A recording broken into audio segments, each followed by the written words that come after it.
So, hi guys, welcome back to another little start of a mini-series looking at the British Army's personal kit of a British soldier. Now, this first episode will be on the Second Anglo-Boer War, 1890s. Then the second episode will be on the First World War, the Great War. Then the third episode will be on the Second World War.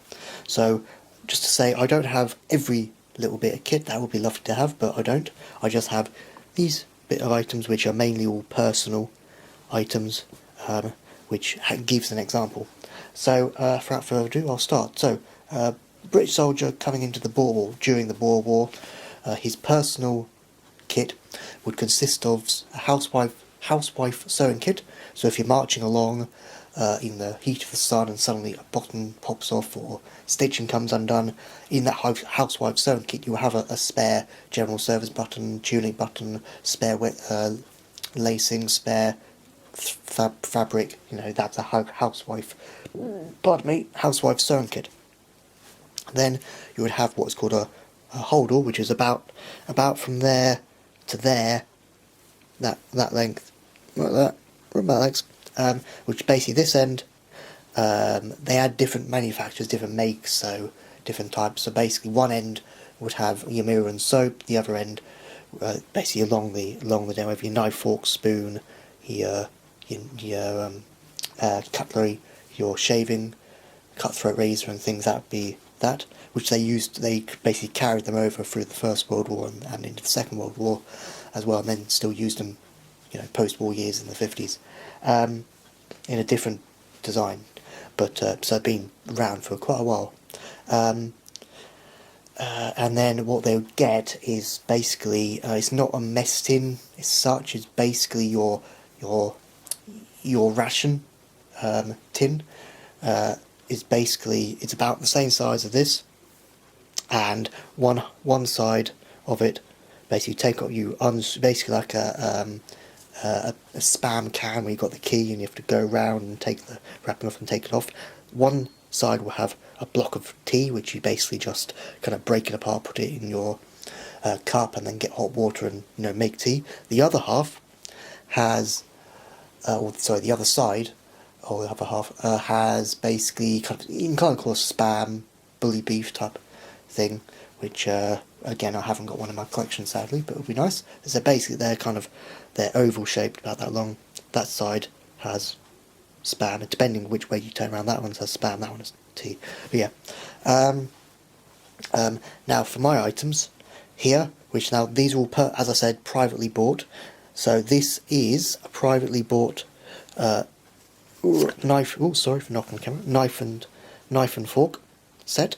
It just kind of clips in to the little gap there. And this one is manufactured by WH Rag patent. In getting the light and also the focus. Please focus. Yeah, there it is.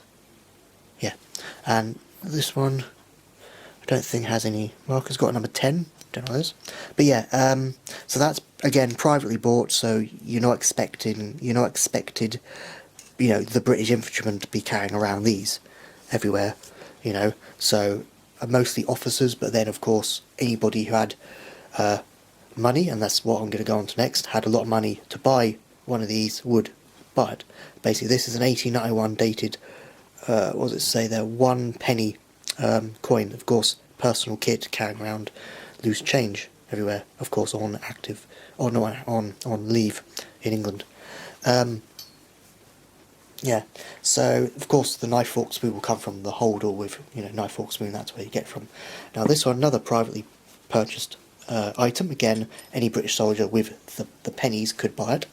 It's a mirror. Also, this is called the name is called a campaign knife and fork, but it's called the Boer War campaign cutlery knife and fork. This is the campaign mirror, and yeah, it's again privately bought. I'm just having a little look if there's any War Department mark, but there isn't.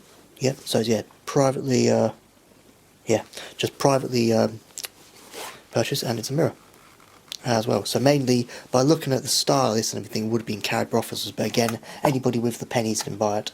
Again, yeah, just a mirror. But yeah, campaign mirror, as it's properly named. So again, as I said, both the holdall and the housewife sewing kit would basically travel on right through the 1900s, First World War, Great War, then into the Second World War. And then, of course, this would basically get shot off because a lot of these type very expensive to make with the oak, the kind of, it's pine or oak wood. So yeah, so that has been my little first episode of the personal kit of British infantrymen during the second and, or just really the Boer War in general. Mainly all private purchased items, but again, they did have, of course, military issued items, as I said. So, thanks for watching, guys. Have a good one, and I'll see you in the next video, which will be on the British personal kit of the First World War / Great War, which I think a lot of people are very familiar with. So yeah, see you guys, have a good one, and